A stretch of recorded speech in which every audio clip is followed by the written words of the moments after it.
Hello, welcome to our research presentation on the topic of developing collaborative leaders, group projects as spaces for leadership development in the liberal arts classroom. This presentation was delivered at the 2023 International Leadership Association Conference in Vancouver, Canada, and we're glad to be able to share our findings beyond the conference via this video recording. We'll start by introducing ourselves. I'm Erin Cohn, and I serve as the director of the Wardle Center for Leadership at Smith College. Smith is a small liberal arts college in Northampton, Massachusetts, which is a residential, historically women's college that was founded in 1875. We serve a student population of about 2,500 undergraduates, and the Wardle Center is one of several centers on campus that were created to provide students with opportunities to bridge their curricular and co-curricular interests. And also in my role, I have the pleasure of conducting research with 2 students through what is called the STRIDE program, which gives students a chance to engage in research alongside a faculty or staff member. And I will let the 2 of them introduce themselves. Hi, I'm Marta. I'm a senior at Smith, and I did the STRIDE program with Erin in my first 2 years. Hi, I'm Sarohi. I'm a sophomore, and I'm currently Erin's STRIDE Scholar. There's a little bit of context setting that we'd like to do before we share our research. The first contextual point to share is that Smith has a strong institutional investment in the liberal arts, a value that is held strongly by virtually everyone on campus, but without a single unified definition of what belongs or doesn't belong in that category. In general, it includes a commitment to deep training in a discipline, with open exploration in others to allow cross-disciplinary knowledge creation and critical thinking. For some folks, this includes a strong anti-vocational impulse with suspicion of anything that might draw the institution away from those liberal arts roots. And so across the institution, there's a high level of skepticism about dominant cultural paradigms of leadership. We therefore don't have formal curricular programs in leadership in the form of a major or minor, and this means that our students are rarely exposed to the wide-ranging and nuanced scholarship on leadership that challenges those dominant paradigms, such as works that emphasizes team leadership or distributed leadership, or challenges the leader-follower binary. Instead, the majority of our students hear leadership and they think bossy person who needs to be up front and assert their will over others, and that's a model that they feel a lot of discomfort with. So given this context, we've become especially curious about this question. To what degree and in what ways might students be building leadership capacities in the context of collaborative academic experiences that in most cases are not explicitly framed as leadership development? So we set out on a qualitative research project to help us explore where that might be happening at Smith.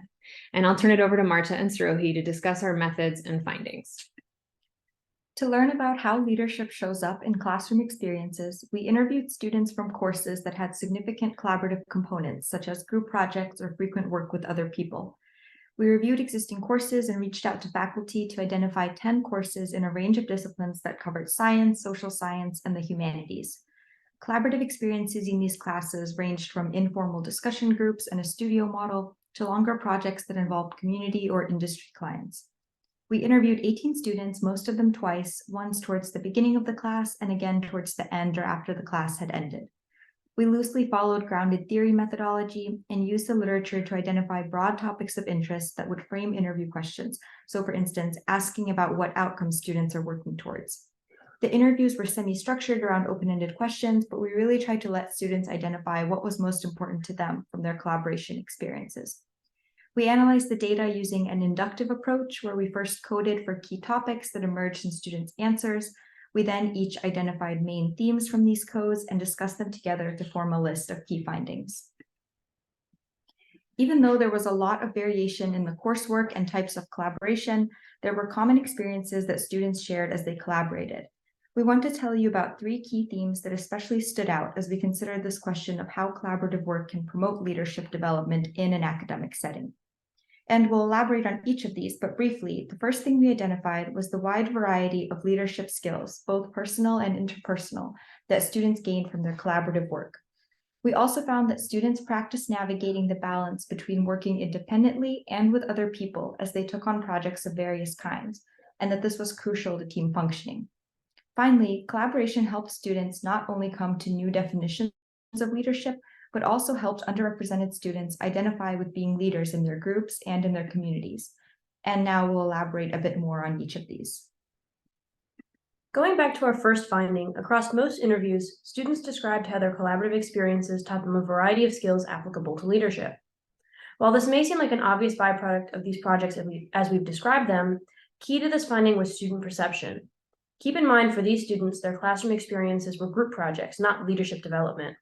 It was significant to us that students mentioned developing many of these collaborative skills, most of which we know from the literature are essential to good leadership as well.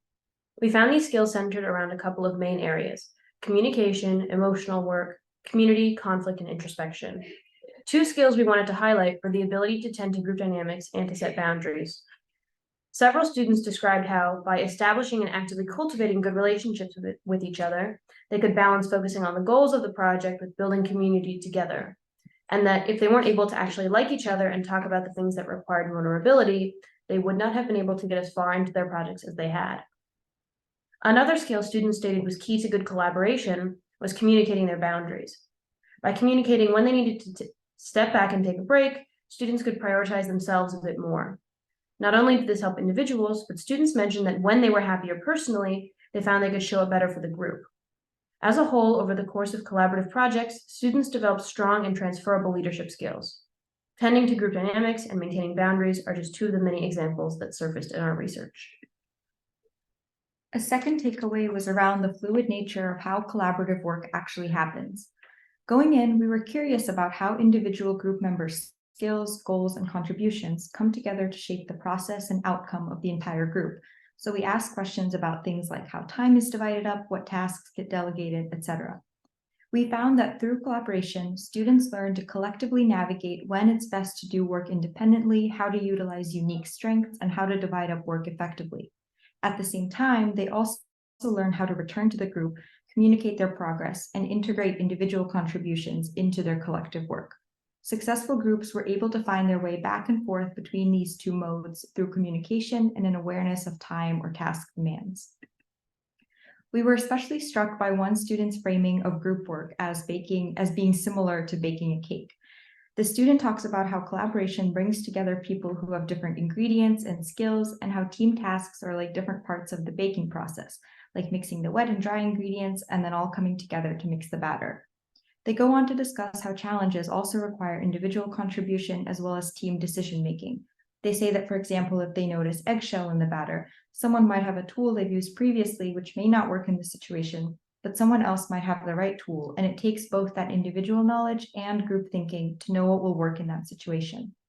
Finally, they say we all want the cake at the end, which shows how a team's integration ultimately makes something emerge from the process that wasn't there before.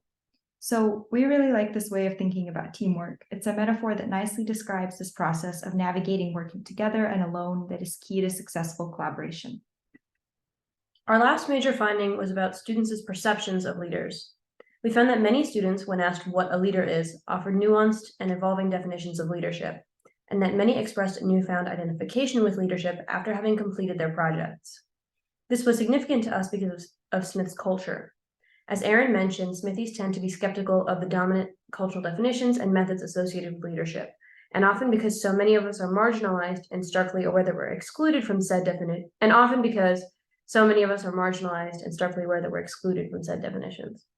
However, when given the chance to develop leadership skills in a collaborative setting, many students found themselves identifying with some alternative definitions of leadership.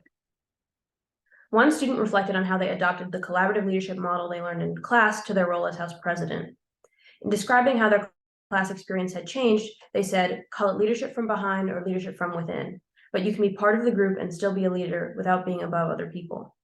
It's worth noting that this student was able to directly translate their leadership experience in class to a role held outside the classroom with minimal facilitation. Students also reflected on how working collaboratively made them more aware of the role their identities played in shaping their leadership experiences, specifically in how being female identifying impacted feeling like a leader.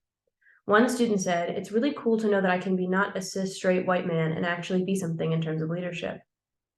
That student goes on to bring up an interesting point that because Smith is a historically women's college, this increased identification with leadership could be a function of the environment rather than the collaborative experience. This is definitely an area for further exploration.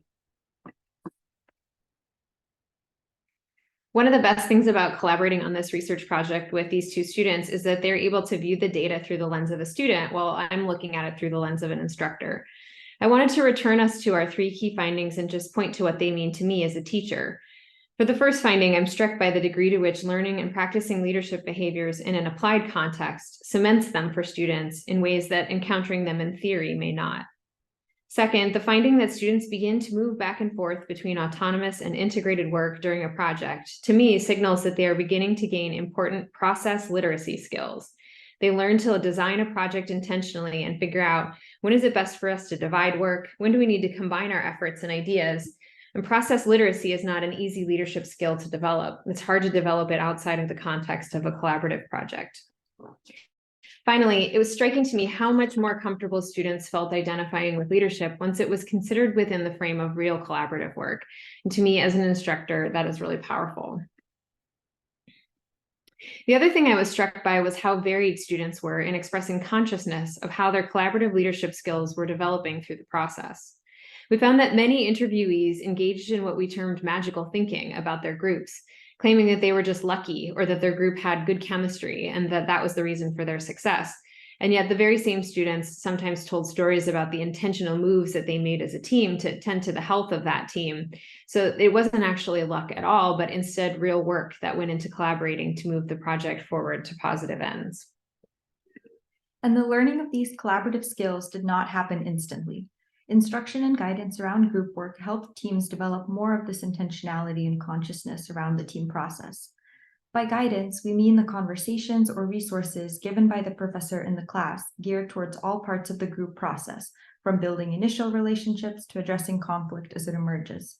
We noticed that the classes that had more of this guidance gave students more of a sense of agency and reflection about the work that it takes to maintain a group, and less of an experience of luck or good chemistry.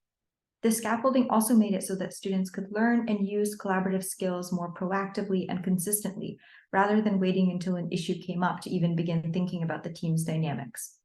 When this kind of instruction was not present, students mentioned how they, quote, don't feel like they're gaining group work skills when they're not talking about it or when the work is not intentional enough. So students are wanting to reflect on group process, and the pedagogical decisions instructors make around how to scaffold collaborative work matter a lot. From individual student experiences to collective findings to explorations of the necessary scaffolding to best facilitate independent growth, our study was incredibly illuminating around student perceptions of leadership. Specifically, we found that intensive applied group projects in liberal arts disciplines can cause a powerful reframing of student understandings of leadership. This reframing can make students more likely to identify as leaders and to implement collaborative approaches to leadership beyond their classroom experiences. So why does all of this matter? What's the power of using these applied group project settings to develop leadership skills? We postulate that using this method of leadership development, we might expand students' frames of reference for leadership, which would allow us to work with students who might not otherwise identify as leaders and thus self-select out of leadership development opportunities. Complementarily, many of these new leaders are marginalized students, and this collaborative setting can encourage them to challenge existing exclusionary leadership structures and to reshape them to be more inclusive and accessible. Additionally, leadership development in a collaborative setting provides a practical, real-world experience for students. Many of our subjects as projects involve developing prototype solutions to real-world problems or providing services for Smith-adjacent businesses. In this way, students learned about the interdisciplinary nature of problem solving and got to practice practical leadership rather than just explore the theory. Lastly, these projects serve as applied laboratory settings for collaboration, allowing students to develop a deep understanding of group dynamics and providing them the motivation to cultivate relationships outside the classroom. For students whose schooling was strongly impacted by remote learning, these intensive group projects were the first time many of them had found genuine joy and motivation from collaborative processes. So I want to end by bringing us back to the skepticism within the liberal arts around leadership development, which for me is well articulated in an opinion piece published in the Chronicle of Higher Education in the fall of 2019 by Shampa Biswas, who is a professor of political science at Whitman College in Washington State. Biswas argues that higher ed invests way too much time and resources into what she terms the, quote, student leadership industrial complex, or SLIC, arguing that, quote, most students recruited into SLIC tend to be disproportionately drawn from advantaged backgrounds, picked for demonstrating the confidence and self-assurance of those raised on a "you are special" diet, and already better prepared to succeed than many of their peers are. And while I don't agree with all of the points in Biswas's piece, I do think she has a point that we miss out on many students who might otherwise not self-select into leadership development if we focus only on formal programs. I think our research points to the idea that it doesn't need to be an either or, but rather a both and, with a great deal more investment and intentionality in building our pedagogical practices to foster leadership development within applied work in the disciplines. So on behalf of these two brilliant students and myself, thanks so much for your attention and time, and we're looking forward to any questions you might have, which you can send to us via email, and our email addresses are listed here on this slide. Thanks so much.